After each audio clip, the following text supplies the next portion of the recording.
Corona की। सर्दी आते ही कोरोना का संक्रमण क्यों बढ़ गया है और इस बार छठ पूजा के दौरान घाटों पर सन्नाटा क्यों रहेगा, तो शुरू करते हैं दिन भर दिल्ली। यूपी से चलता है दिल्ली और दिल्ली से चलता है देश। दिन भर दिल्ली। सिंचाई विभाग में एक असुर काम कर रहा था। लोग उसे साधारण इंसान मान रहे थे, लेकिन जब उसकी सच्चाई सबके सामने आई तो हर कोई हैरान है। उसकी हरकत जानकर अब हर कोई उसे जल्लाद जी क्यों कह रहा, इस रिपोर्ट में देखिए।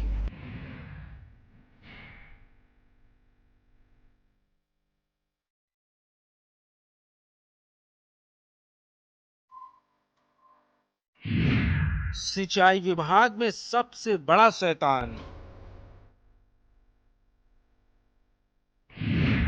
यौन शोषण करने वाला जल्लाद जेई।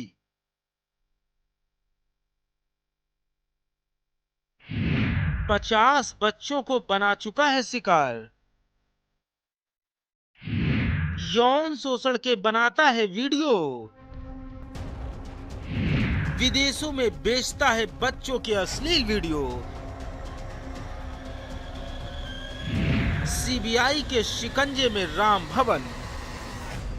चित्रकूट में सिंचाई विभाग में जेई के पद पर तैनात एक शख्स इतना क्रूर हो गया कि उसकी क्रूरता के किस्से सुनकर सिंचाई विभाग का हर कर्मचारी से लेकर अधिकारी तक हैरान है। 40 से भी कम उम्र में 50 से ज्यादा बच्चों का शोषण कर चुके जूनियर इंजीनियर को लोग पिशाच से कम नहीं मानते हैं। ऐसी हरकतें कोई साधारण इंसान नहीं कर सकता है। जूनियर इंजीनियर के पद पर तैनात राम भवन की हरकतें ऐसी हैं जिन्हें सुनकर लोग सन्न रह जाते हैं।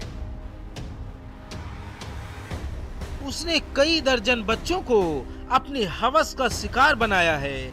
राम भवन की क्रूरता जब बढ़ने लगी तो वो शक के घेरे में आना शुरू हो गया, जिसे बाद में सीबीआई ने अपने शिकंजे में ले लिया।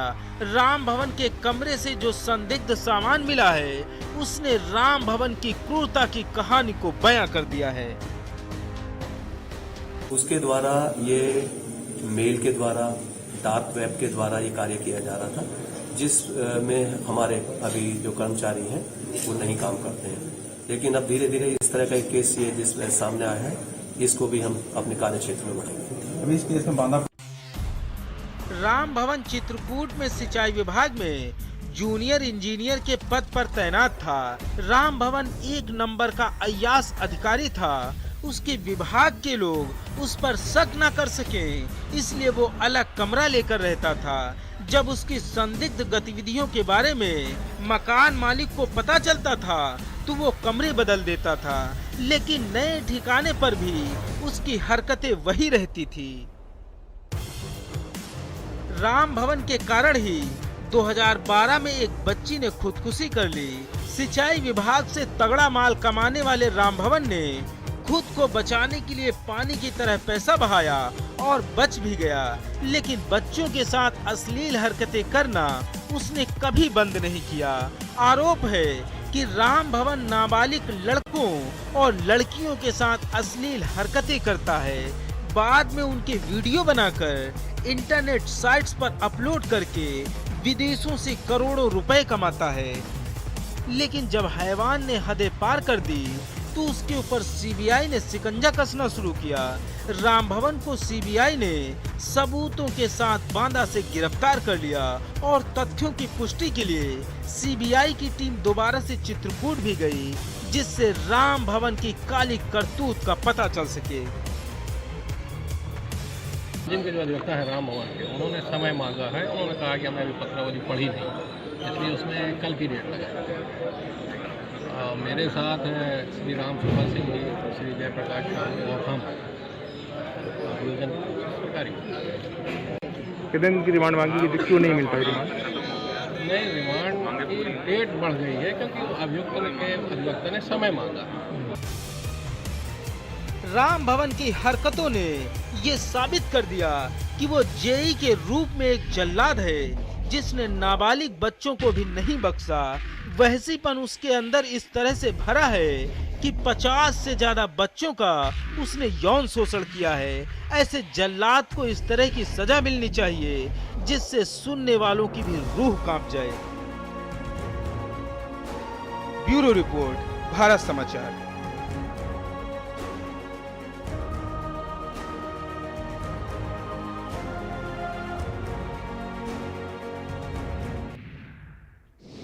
इधर 69,000 सहायक शिक्षक भर्ती मामले में शिक्षा मित्रों को सबसे बड़ा झटका लगा है। शिक्षा मित्रों की आखिरी आस सुप्रीम कोर्ट से थी, लेकिन वो भी पूरी नहीं हो पाई। अब शिक्षा मित्रों के पास कोई विकल्प नहीं है। आखिर सुप्रीम कोर्ट का फैसला आने के बाद शिक्षा मित्र क्या करेंगे?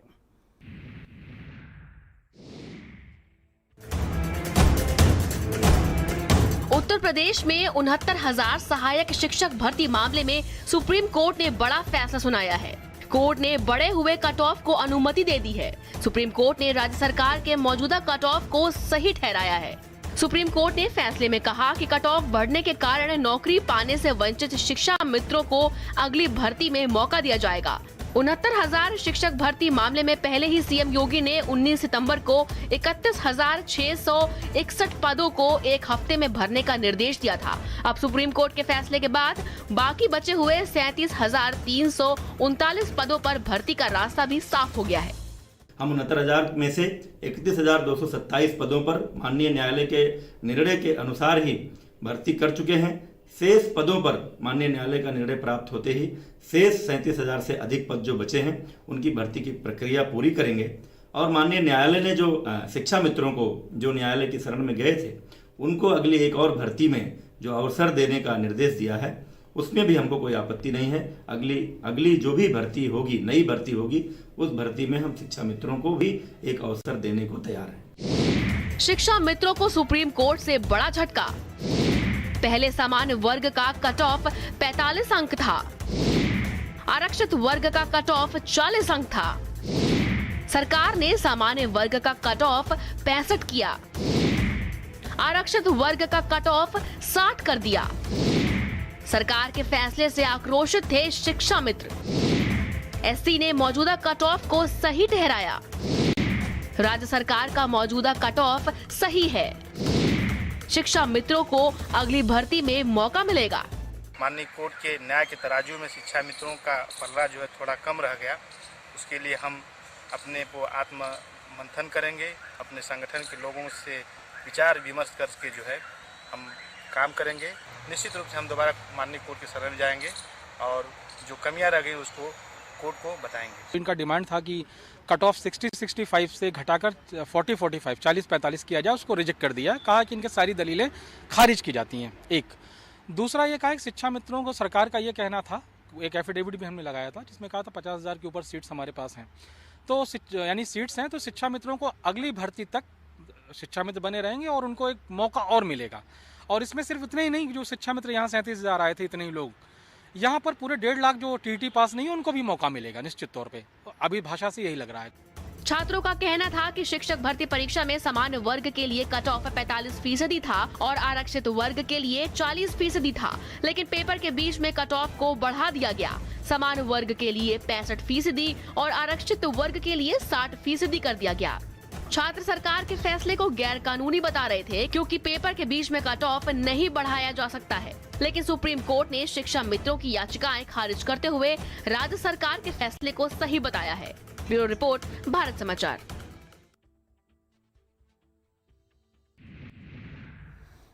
इधर कोरोना वायरस ने फिर से हमला बोल दिया है। देश में सर्दी आते ही कोरोना ने सबसे ज्यादा दिल्ली वालों को चपेट में लेना शुरू कर दिया है। सर्दी आते ही अचानक कोरोना का संक्रमण तेज हो गया है। अब कोरोना का संक्रमण रोकने के लिए दिल्ली नोएडा बॉर्डर पर कुछ खास इंतजाम भी किए जा रहे हैं। रिपोर्ट देखिए।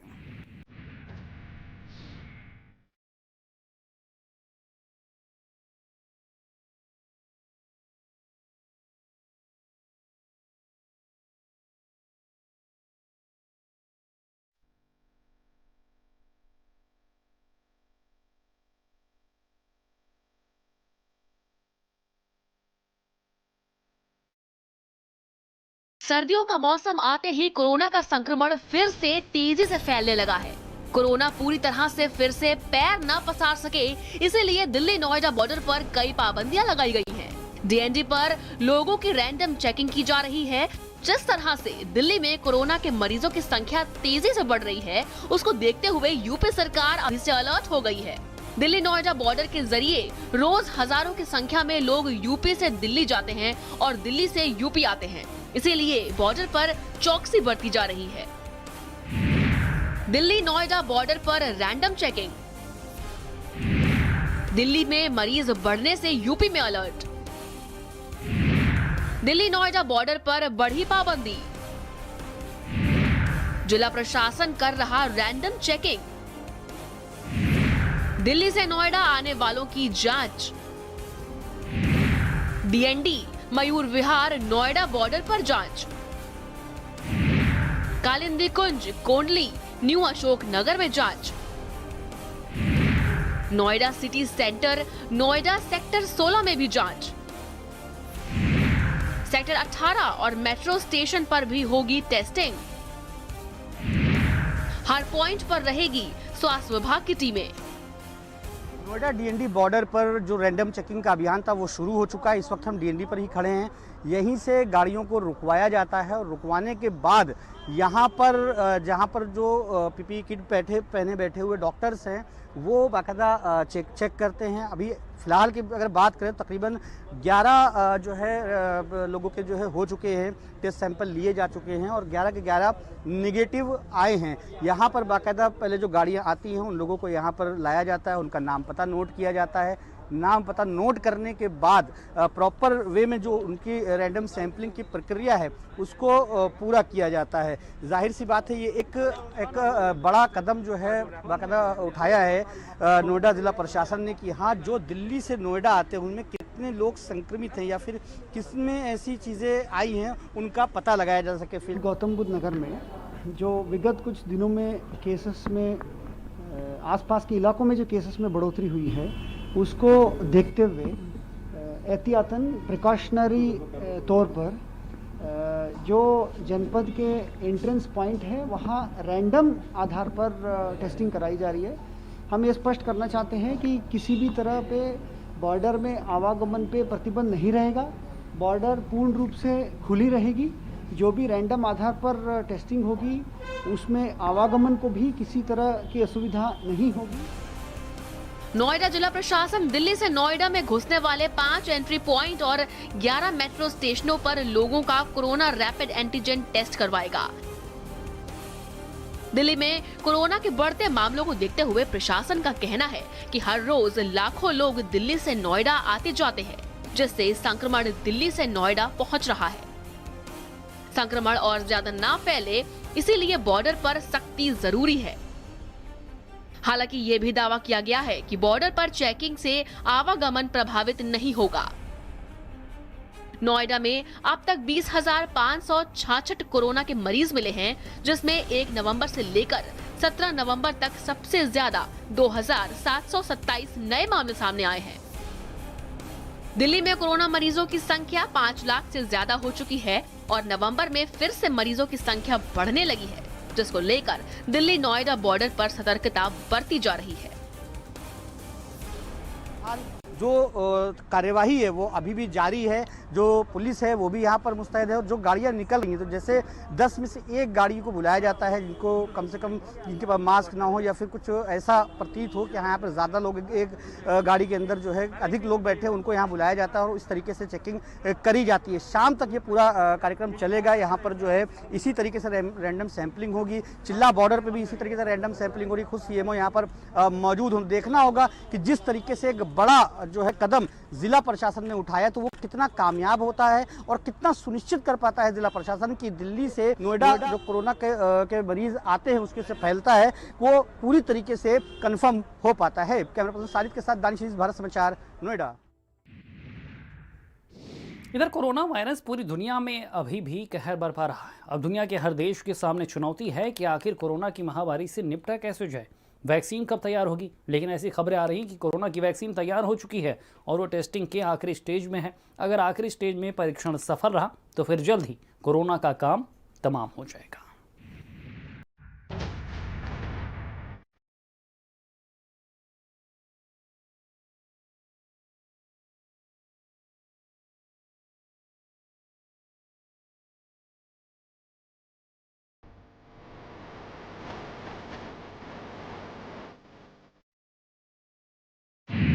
परीक्षण के अंतिम दौर में कोरोना वायरस की वैक्सीन। परीक्षण के बाद भी सीधे बाजार में उपलब्ध नहीं होगी वैक्सीन। कोरोना वायरस एक ऐसी महामारी है जिसने विकराल रूप लेकर विश्व को अपनी चपेट में ले लिया। इस महामारी से उभरने के लिए अब इंतजार है कोरोना वैक्सीन का। हाल फिलहाल में कोरोना वैक्सीन बनाने को लेकर कई तरह की कवायदें की जा रही हैं। आपको बता दें कि कोरोना वैक्सीन का निर्माण कर रही कंपनियों ने अपने उत्पाद की विशेषताओं को तो सार्वजनिक कर दिया, लेकिन अभी तक ये नहीं बताया कि वैक्सीन लोगों तक कब पहुंचेगी। ऐसा बताया जा रहा है कि परीक्षण के अंतिम दौर की समाप्ति के बाद भी वैक्सीन सीधे बाजार में उपलब्ध नहीं होने जा रही। इससे पहले वैक्सीन के प्रभाव व सुरक्षा संबंधी आंकड़ों का स्वास्थ्य नियामकों द्वारा विश्लेषण किया जाएगा। इसके बाद निर्माताओं को बाजार में वैक्सीन उतारने की अनुमति दी जाएगी। आपको बता दें कि मॉडर्ना अमेरिका की दूसरी दवा निर्माता कंपनी है, जिसने अंतरिम आंकड़ों के साथ दावा किया कि उसकी वैक्सीन परीक्षण के दौरान 94.5% तक कारगर पाई गई है। एक सप्ताह पहले फाइजर और जर्मन साझेदार बायोएनटेक ने अंतरिम आंकड़े जारी करते हुए दावा किया था कि उनकी वैक्सीन कोविड-19 को रोकने में 90% से भी ज्यादा कारगर है। वहीं 11 नवंबर को रूसी वैक्सीन स्पुतनिक 5 के अंतिम दौर के अंतरिम परिणाम सार्वजनिक करते हुए दावा किया गया कि वो 92% से ज्यादा कारगर है। संभावना है कि एस्ट्राजेनेका व ऑक्सफोर्ड यूनिवर्सिटी नवंबर के आखिरी या दिसंबर में अपनी वैक्सीन का ब्यौरा साझा कर सकते हैं, जबकि कंपनियां परीक्षण में वैक्सीन के प्रभाव का आकलन कर रही हैं।